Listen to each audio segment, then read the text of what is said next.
आकाशवाणी कोलकाता खबर पढ़ायल धनंजय सोरेन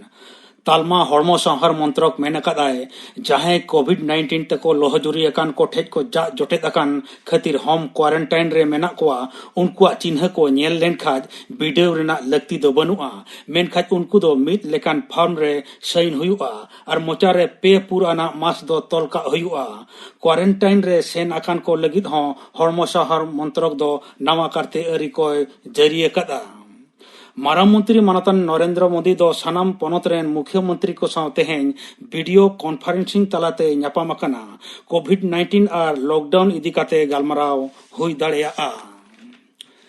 तेसार खेप रेना लॉकडाउन तोंगे रे मेना रेगे गापा खना मिमिटांगते हड़ देजो ट्रेन ए चालुया रेल गेमोर जोड़ा विशेष ट्रेन नवा दिल्ली खना हावड़ा डिब्रूगढ़ अगरतला पटना रांची भुवनेश्वर मुंबई सेंट्रल चेन्नई बेंगलुरु अहमदाबाद और जम्मू तावई घालो गेमोर गोटांग स्टेशन रे सेनोआ तेहिं तारासिंग पुंटाणान अक्तो खन एकेन आईआरसीटीसी रेना वेबसाइट रे ᱧᱟᱢᱚᱜ कना ट्रेन टिकट दो रेल स्टेशन रेना बुकिंग काउंटर दो सिंह गे तहेना बोइदो कन्फर्म टिकट इदी काते एनांग संघारिया को दो स्टेशन रे दो को बोलो दाड़िया मोचा बेद काते गे तहन हुआ उनको दो रेल मंत्री दो मेन कादा दिनम हिलो पेसाय लेका श्रमिक स्पेशल चालू लगिन सापड़ाव रे मेनाआ तोंगे लॉकडाउन अक्तो रे बाहरे को सेन अकान खटली को जाते अकोय हो रेल डहारते आलो को ताड़ामा ओना कथा गोटा हुआ मेनते तालमा सरकार दो पश्चिम बांग्ला घालो सानाम पनत को हुकुम अकावट को तालमा स्वराष्ट्र सूत्रेत अजय भाल्ला नोआ इदी काते मुड़ुद सूत्रेत राजीव सिन्हा ठे चिठी एम अकादा मेनते नवान्न रिया डगर लेकाते बड़ाय ᱧᱟᱢ अकाना नजरदारी अक्तो जहां को हर आर बांग रेल डहारते संगिंग दिसम रेन खटली को ताड़ाम खान उनको दो निरई आश्रय रे इदी काते जम नुआ व्यवस्था को हुआ ओना बेगर श्रमिक स्पेशल ट्रेन ते इदी रिया व्यवस्था दो ओना पनत गे कुरुमुटोया मेनते चिठी रे ओलकाना तेहें दो जतियारी कारीगर महा साणेस और कारीगर व्यवहार काते दिसम रेना कौड़ी अरी जीवित रुआड़ गे निया धवा कारीगर महा रेना असल मानतार दो दिसम जगत रेन साणेसिया कारीगरिया कूटनीतिया जेगेत हड़मो संहार गांवता रे कमिया को खंदरंद और सेचेत गांवता को जुमिट काते बोतरान कोरोना महामारी विरुद्ध लड़ाई रे को सेलेद अकाना साणेस और कारीगर मंत्रक बछरी गे दिसम रे साणेस और कारीगर लहाई दिसे नोआ महित को पलाव इदियत कना दिसम गंके मानतन रामनाथ कोविंद और सहद दिसम गंके मानतन एम वेंकैया नायडू तेहेኛ कारीगर महारे साणेसिया और कारीगरिया को थुमबारते किन चालाक कोआ पनत सागारम माडेर लॉकडाउन छटियर तायम खना लेताड़ 12,500 खना हो बढ़ती बस ते 12,000 संघारिया सागाड़ आकाट को पनत रनी सागाड़ मंत्री मानतन शुभेंदु अधिकारी मेन अकादाय लॉकडाउन अक्तो 200 तुगे गोटांग खन हो बढ़ती बेसरकारी बस ते 1,900 मानवा को उचेड़ आकाट को दिसम जकात रे कोरोना ते लोहजुरी अकान को लेखा तुगे 1,100 मोगे बार जना बेस काते को रुआड़ हेज अकाना 2,600 के जना गज अकाना को 2,203 जना जतो खना बढ़ती महाराष्ट्र लोहजुरी अकान को लेखा 2,111 बेस अकाना को 4,100 आगे आर गज अकाना को 1,000 बार जना गुजरात रे 1,100 आगे पुन तमिलनाडु रे 1,200 पुन दिल्ली रे 3,600 बागे जना को लोहजुरिया काना पनत रे कोविड-19 ते लोहजुरिया कान को 1,600 पेगे आरे गज अकाना को 100 गेपे जना जेकेत जगत रे कोरोना ते लोहजुरिया कान को लेखा पुंगे 2,01,000 खन हो बढ़ती गज अकाना को 2,04,500 खन हो बढ़ती जतो खना ढेर अमेरिका रे गज अकान को लेखा 1,000 खन हो बढ़ती हुगली रे मेना उत्तर पड़ा रेना 12 नंबर माखला हरिसभा रेया ऋषिका माडवा रेन सनम सहेट को कुरुमुटुते लॉकडाउन खातिर मुहिम रे को पड़ावाकान इटे भाटा रेन खटली को आरो दोसर धाव तोंगे चांदो रेना आरे मही थिलो जम नुआ जेलेक चावले सुनुम साबन सोयाबीन दाल आलू एमन को चालाट को निय धाव दो 100 गोटांग घारोजा तीरे नोआ दो को चालाट को मेनते मांडवार नि मारते सुतरेत मानतन प्रियनाथ सोरेन गमके बड़ाय हचो अकात लिया कोलकाता घालो पनत रे जुदा जुदा जिला रे तेहेñ हो छाटबीट जड़ी दाड़ेया होला आयुब दक्षिण बंगो रेना जुदा जुदा जिला रे हुडुर बिजली सावे झमर जड़ी केदा ओनाते एलांग जोखा दो अड़ी तेत लतार सेत आंगो आकना आर मानवा को लोलो एलांग खन रिहाई को ᱧᱟᱢ आकादा कोलकाता रे तेहेñ सेता जतो खना कम एलांग जोखा रेकॉर्ड आकना बागे 2.6 डिग्री सेल्सियस सभी खना 2 डिग्री कम तेहेñा खबर पढ़ा दो नोडे गे मुचाद एना।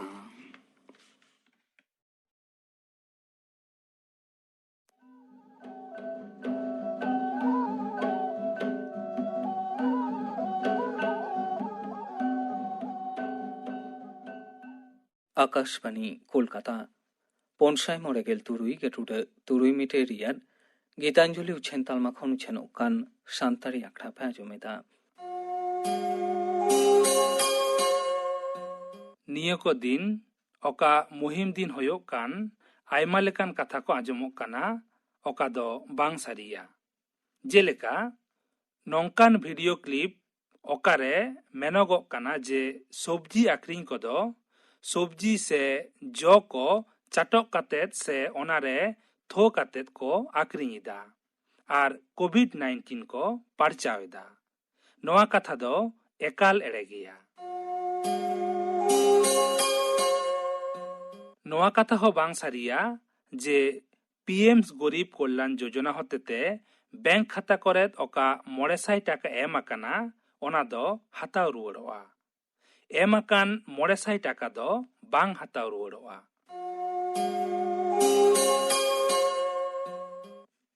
नितो आजम ताबुन पे दुलेलीवाला सोरेन आर साउतेन कोआ दोंग सेरेñ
dong sering pa ajum ke tabona sering kita ko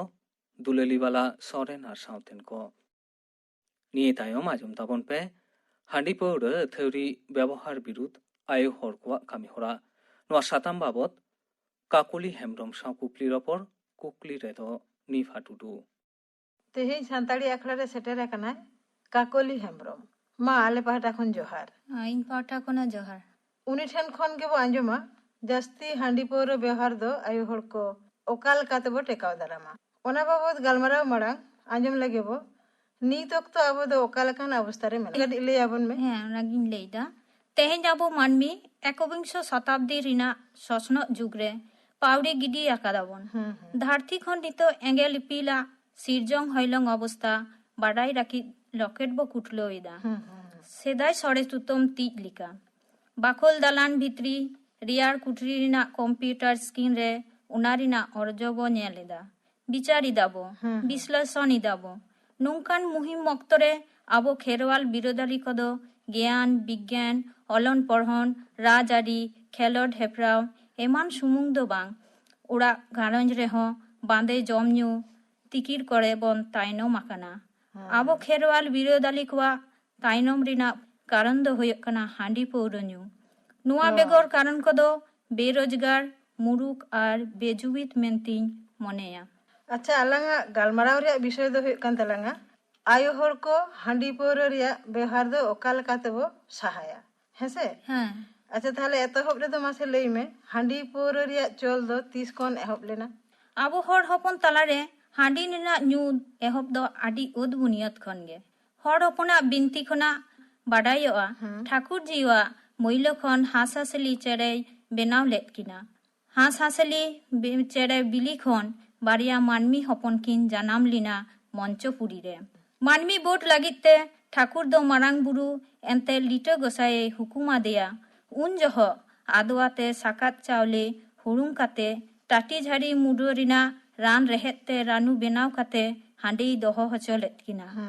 ओना हांडी गे पिलचू हराम आर पिलचू बुढ़ी तिकिना बापला ᱧᱩᱛᱩᱢ ते बोंगा हुई लेना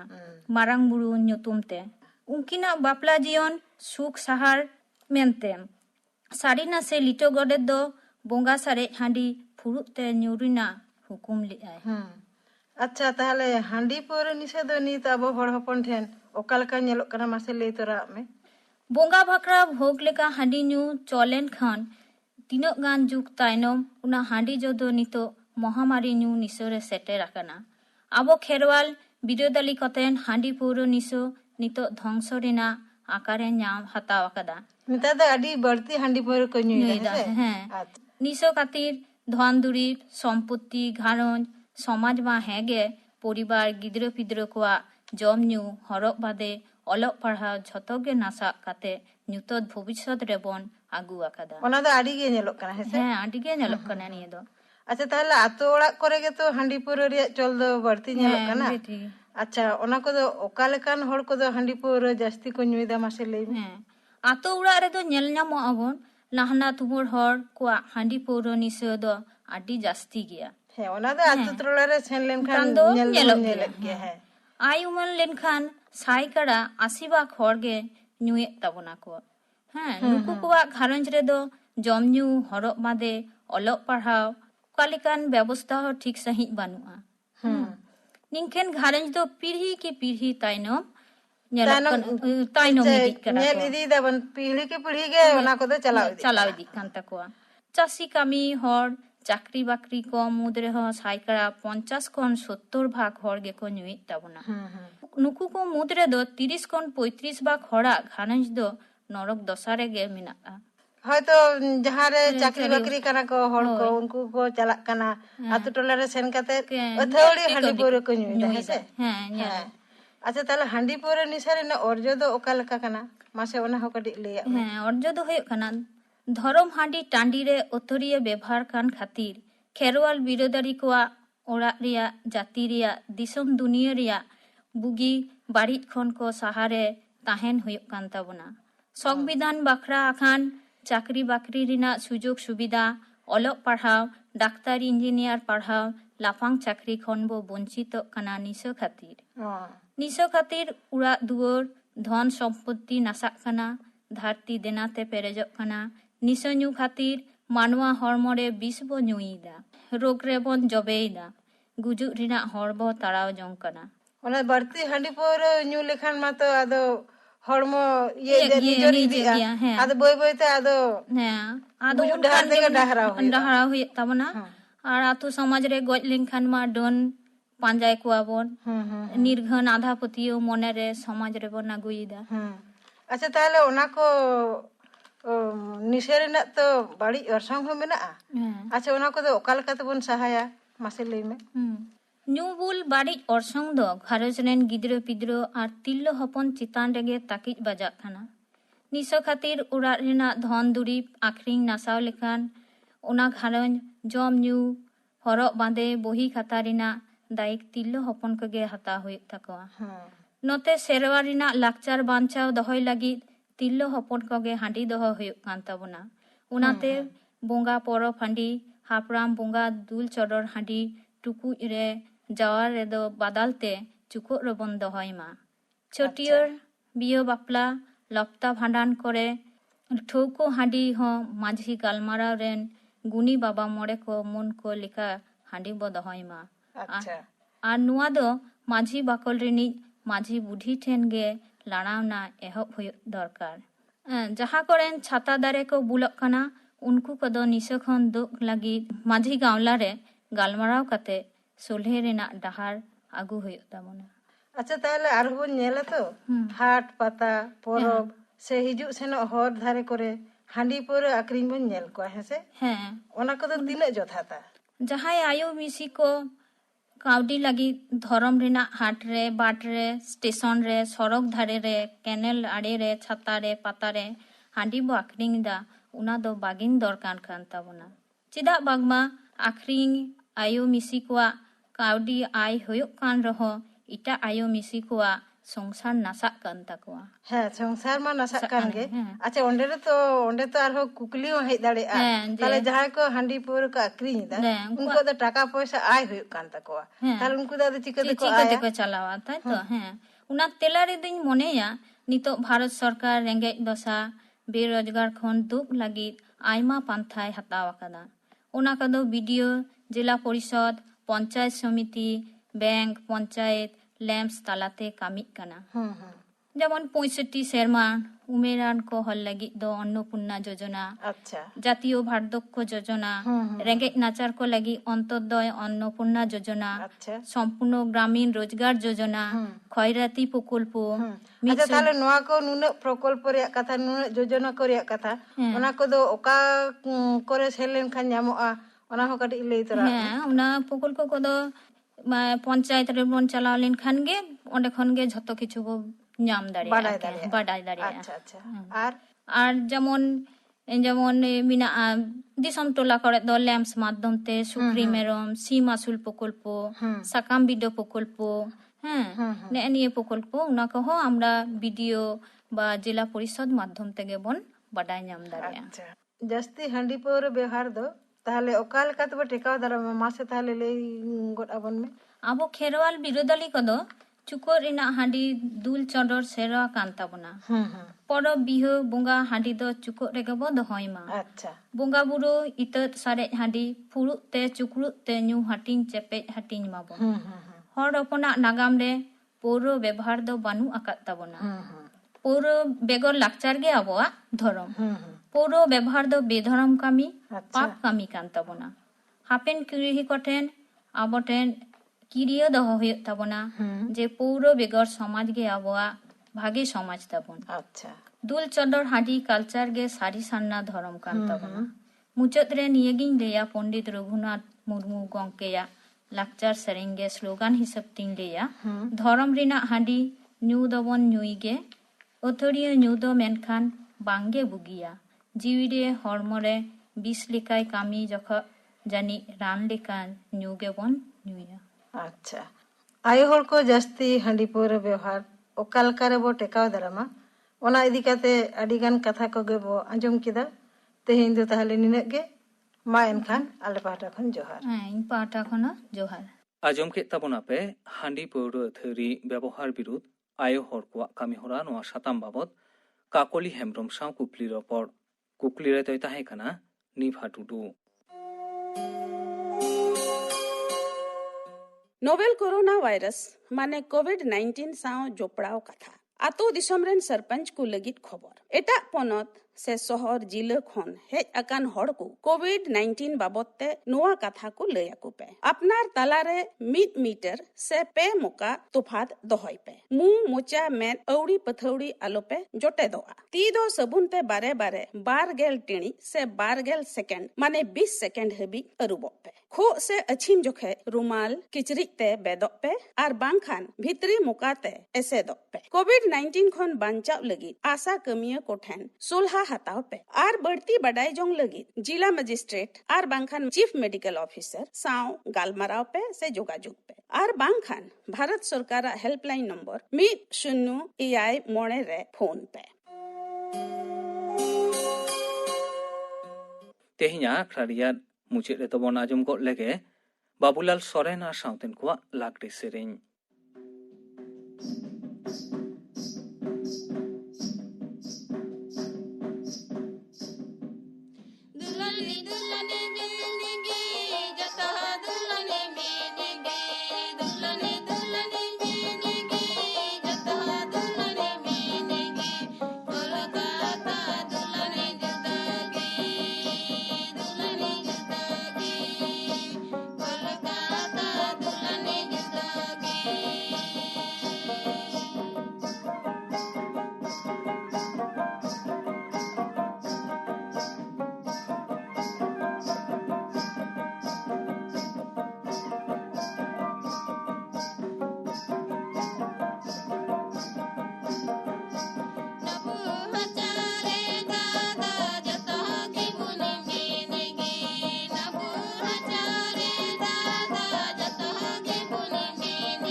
लागरे सेरेन पे आजम के तबना सेरेन किदा को